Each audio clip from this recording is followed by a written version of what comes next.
Welcome into the Talkin Tide podcast on the Pigskin Podcast Network. I'm Chase Goodbread of NFL.com and Crimson Cover Television. I'm joined, as I always am, by Travis Reier, the longtime senior analyst at BamaOnline.com. The Talkin Tide Twitter feed is Talkin_Tide. You can get our podcast at our web host at megaphone.com. Also, any podcasting app you might prefer. You can get us on YouTube. You can get us on Facebook Live, YouTube Live, you name it. Here on Talkin Tide, we are worldwide. Want to thank our sponsors, as always, the fine tandem of Peterbrook, Chocolatier of Tuscaloosa, and North River Dental Associates. You keep eating that chocolate, and Dr. Jack will keep cleaning your choppers. And DraftKings, of course, our corporate sponsor. Thanks to them as well. And with that, Travis, we jump in to discuss a 100-81 road loss for the Alabama basketball team against the number one team in the country, Travis, Auburn Tigers. They improve to 21-1, 20 W's for Auburn here right out of the gate as February begins. 9-0, I believe, now in Southeastern Conference play are the Tigers, and Alabama falls to 4-5 in league play. And this was a game, Travis, where frankly, Alabama, I thought, was overwhelmed by a team that's playing quite a bit better than Alabama is right now. And they didn't play nearly enough defense to win this one. No, an Auburn team going into the game that you knew was going to absolutely attack the paint, look to get to the rim and either score at the rim or create some easy opportunity for guys like Walker Kessler, and the Tigers were absolutely able to do that. I mean, when you look at paint points, 52-22, Auburn outscores Alabama by 30 in the paint, and you can look at Alabama from three and say, hey, those 14 threes were nice. That's clearly an SEC schedule high for Alabama to this point. 14 made threes, hadn't made double-digit threes in an SEC game until Tuesday night at Auburn Arena. But when you get overwhelmed in paint points and at the free throw line, 39 free throws for Auburn in the game, 31 makes, 17-22 for Alabama. Really bench points with Wendell Green Jr. He's a bench guy, but when he's on, he's a starter in terms of minutes at the guard position for Auburn. He had 23 off the bench. Transition points, pick a stat, Auburn was just the better team. I thought, Alabama did show a little bit of toughness to start the second half with that run there to cut it to 2, but just too much Auburn. Auburn understood that, okay, Alabama may hit some threes, but at some point those are probably going to dry up. We're going to keep pounding the paint and getting to the rim, and eventually we'll grow that lead back out, and that's pretty much what happened. Big difference, Travis, between Auburn center Walker Kessler's performance in Tuscaloosa versus Auburn, right? In Tuscaloosa, in the game that Alabama also lost, Walker Kessler was a non-factor, right? Scored about 2 points, got in a lot of foul trouble, fouled out of the game, if I'm not mistaken, and really pulled a disappearing act in Tuscaloosa. Well, he gets home for the rematch and goes for a double-double with 8 blocks. So that's a pretty serious impact from your big man, especially when all that's going on really in complementary fashion to what Green and Jabari Smith do scoring-wise. They do. And Kessler at 7'1" impresses me as much as anything with his hands. He makes it look easy, which you say, well, a lot of these lobs, a lot of these rim touches he gets off of penetration from the Auburn guards, they should be easy. Well, yeah, I understand that, but this is a 7'1" guy. I love his hands, his awareness, his ability to sync up with those guards when they look to attack. And, KD Johnson's another one of those guys, 13 points, but, he was also a problem. I think Auburn just felt like, you know what, we're going to bully this Alabama team off the dribble. And they were able to do that once again. And Kessler, outstanding. You're right. Just 12 minutes of action in that first meeting. You figured he was going to be on the floor more for the second go-around. Unfortunately for Alabama, that was the case, and put on quite a show.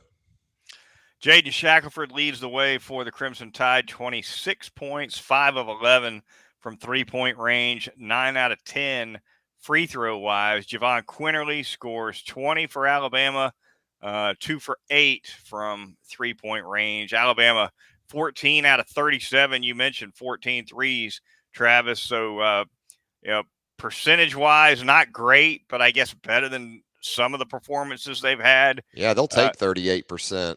Here They of were, I late. think, under 30 in the league. So, yeah. Yeah. So, and Shackelford's been really consistent as a scorer for this team. But he needed more support tonight. Noah Gurley with 11 points off the bench. Nobody else in double figures.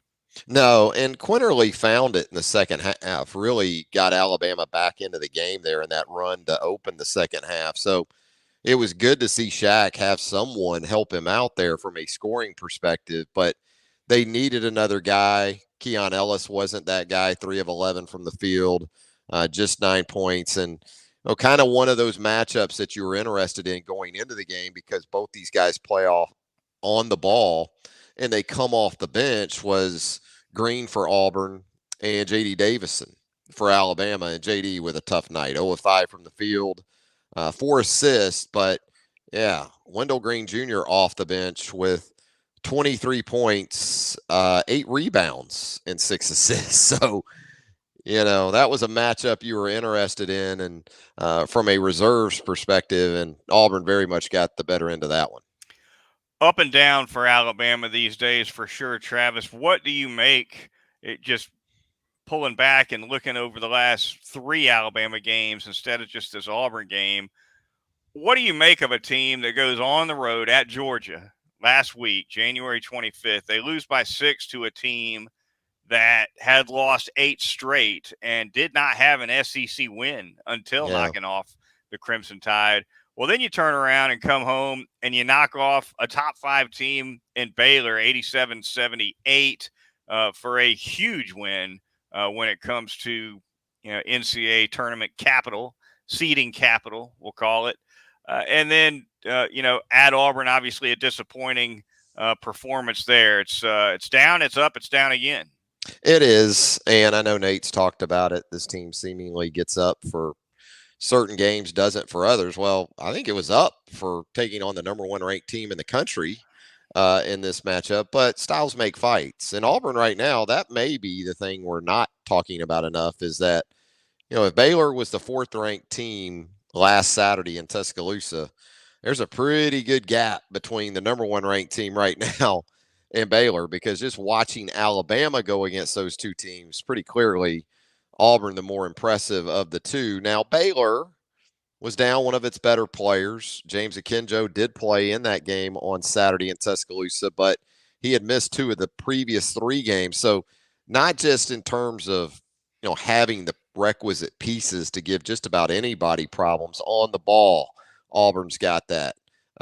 At the wing, they've got it with Jabari Smith and KD Johnson. And then they've got a real difference maker in the post with Walker Kessler. And not just Kessler. I mean, they've got guys on their bench like Dylan Cardwell. They can come in the post and give them quality minutes like he did the first go around against Alabama. So it's a complete Auburn team. Maybe that's what we're not talking about enough, at least in relation to the last 2 games.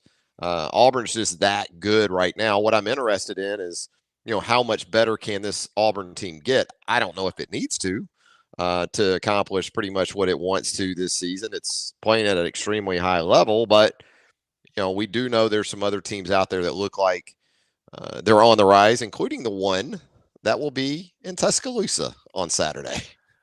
University of Kentucky up next for the Crimson Tide. I think you referenced this tough stretch of games, Baylor, Auburn, Kentucky, in a previous podcast. It is a rough schedule patch, no question about it. That Kentucky game will be Saturday, 7 p.m. Central Time. It'll be an ESPN broadcast from Tuscaloosa, and as poorly as Alabama looked at times, you made a great point. Look, this is the number 1 team in the country that knocked off Alabama. I'm not going to be surprised if Nate Oates' team comes out guns blazing and knocks Yeah. Kentucky off. I mean, it would almost be fitting it would almost at this point it's almost what you expect, right? The up, the down, the up again. It really would be. I think the concern more so than Baylor last Saturday at Coleman and looking ahead to this Saturday with Kentucky is Kentucky's going to bring more in the way of length and athleticism. Oscar Tshiebwe in the post is a monster to deal with, and Severe Wheeler on the ball. Similar to what Wendell Green Jr. is able to do. Wendell Green Jr. in 2 games off the bench against Alabama this season with 42 points off the bench. So, you've got concerns, I think, much more so with Kentucky and what it's able to challenge you with. And also just the way this Kentucky team looks to be trending right now. I mean, it just went into Lawrence last Saturday night and just start to finish handled Kansas in a tough place to win. Apart from improving from 3-point range, which has obviously been a sore spot for Alabama in general of late, and really going back quite a few games now, I suppose, where do you see the biggest need for improvement for the Crimson Tide going forward? I think they just need another guy or two that will, from time to time, put a foot on the baseline and take a charge, on some baseline drives or in transition defense.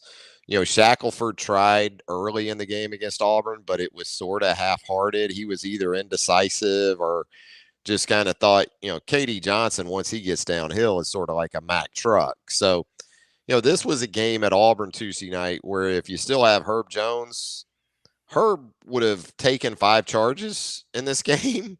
You wouldn't have seen the paints in the point onslaught like he did with the basketball just going wherever it wanted to go for Auburn, or he would have fouled out trying. I know Rojas has given them some of that. Keon from time to time gives them some of that, but just that consistent sort of glue with this team. It just doesn't seem cohesive. It's not to say that these guys don't like playing with one another, but kind of how they play. They're not purposeful a lot of times in what they do, especially on the offensive end. It's fun to watch, but it doesn't always lead to consistency on the offensive end. But for them, it starts as much with, again, toughness, I think, on defense, and not just from a physical perspective. That's part of it. But sort of that willingness and, I don't know, grit. I mean, you talk about hard hat principles and things like that, but, it's hard to draw from much of that. And again, not to devalue what Auburn accomplished in this game because they are that good, but, for Alabama, at some point, you would think somebody would put a foot on a baseline and say, well, I may get called for the foul, but I'm going to try to take a charge here. Right. Yeah, defensively, you've got to pick. If you're not shooting the ball, defense is where it's got to start. You got to get stops if you're not putting the ball in the basket. And offensively, Alabama's approach is relatively simple at the end of the day. It's drives to the basket, it's kickouts, and it's 3-point shooting. And it's simple, it's effective at time. It's effective most of the time, but it's also fairly predictable, Travis. And sometimes I think Alabama would be well served to send an extra cutter to the basket behind the driver, right? So that maybe it's not a kick out to the 3-point line every time. Right. Maybe there's a dunk, 3 feet away with a handoff. That kind of thing, just maybe diversify it a little bit. They get some of that from time to time, especially with Quinterly working downhill. And then you'll see Gary backside cut on the baseline. And, Javon will get him the basketball for an easy opportunity. But that's not really their thing. They are very dribble drive oriented, ball screens coming off of those. As you said, looking for the pitch out for the open threes. And, they just haven't been a really good 3-point shooting team, especially in conference play, as we noted earlier.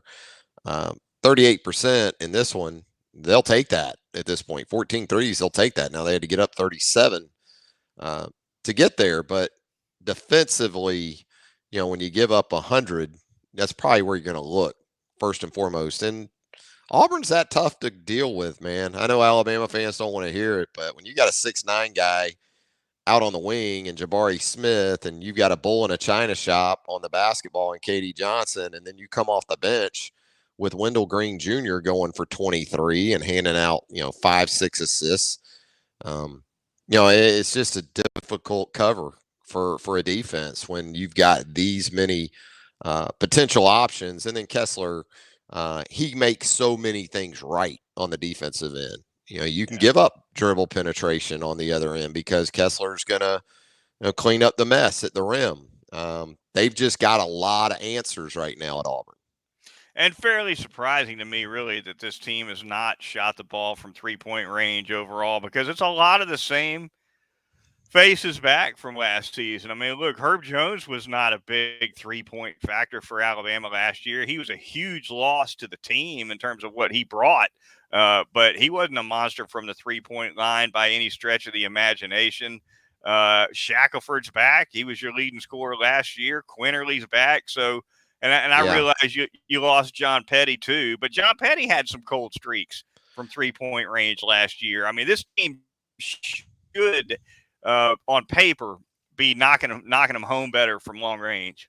Yeah, Quinterly, as I recall, last year was really good in conference play, shooting the three, and he's just been really bad this season in conference play, and he was 2 for 8 against Auburn in this one. So even though he had 20 points, he needed 21 shots to get to 20 points, and it just hasn't happened for them. And it's not like they're not getting clean looks. Same thing for Keon Ellis. Keon's getting some of those same looks, and they're just not knocking them down. And JD, you kind of expected in this year, coming from the high school level and sort of knowing his game coming in, that wasn't going to be a strength for him. So you're trying to cover for him in some ways too, when it comes to the 3-point shot. The Talkin Tide podcast on the Pigskin Podcast Network coming at you. The Twitter feed, Talkin_Tide. We're going to thank a couple of sponsors here, as we always do. We're going to start by telling you all about North River Dental Associates and that outstanding dental service from Dr. Jack Smalley and his great staff of dental hygienists, well-trained, cosmetic dentistry, porcelain veneers, laser dentistry, endodontics, dentures. They do it all at North River Dental. Always popular as well, the teeth whitening services. Great location right off of Watermelon Road at 1100 Fairfax Park, where it is. It's right behind that Jimmy John's as you dip off of 82 headed toward Northport. They're going to get you in and out in less than an hour, typically on a routine cleaning. They're great with dealing with the insurance folks as well. Also doing Botox and Juvederm treatments these days over at North River Dental Associates. If you'd like to give them a call, 752-3506 is the phone number, or visit northriverdentist.com and make an appointment. It's North River Dental Associates. I'm going to tell you about Peterbrook Chocolatier out there at 1530 McFarland Boulevard North in the Indian Hills section of Tuscaloosa. It is officially February. You know what that means, right? 2 weeks from Monday, February the 14th, Valentine's Day, and they've got those hand-dipped chocolate strawberries. They're dipped fresh daily at Peterbrook Chocolatier. They're going to be able to take great care of you for that special someone in your life. And hell, who knows? Maybe you're going to gift yourself on Valentine's Day this year. You can do that. Give them a call at 205-752-0211. You can pre-order those outstanding strawberries, and they'll get you set for the biggest day of the calendar year when it comes to that someone special. And that someone special, again, it might just be you. Peterbrook Chocolatier. Nobody better at a clever turn of phrase than Travis Reier. And maybe my favorite of all time, Travis, is it's over when it's what? Russell Stover. Nothing says it's over. Nothing says it's over like Russell Stover. So go to Peterbrook. Fantastic. No doubt about it. All right, our final sponsor, DraftKings. Be sure to check them out on the DraftKings Sportsbook app, the official sports betting partner of Super Bowl 56, the moment we've all been waiting for, Bengals Rams in that Super Bowl. And DraftKings has given out 56 to 1 odds to new customers on either team. You just bet $5, you'll win $280 in free bets if your team wins.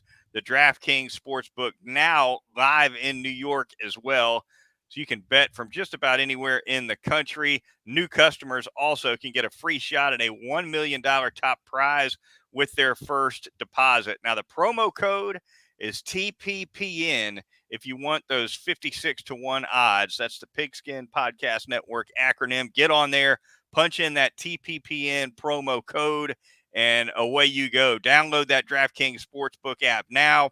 Use the TPPN promo code. You'll get those 56 to 1 odds on either team at the DraftKings Sportsbook, the official sports betting partner of the National Football League. And Travis, we will talk a little bit of football here before we close things out on this edition of the Talkin Tide podcast. I'm coming to you live from semi-live, I guess. Live if you're on YouTube or Facebook right now, recorded if not.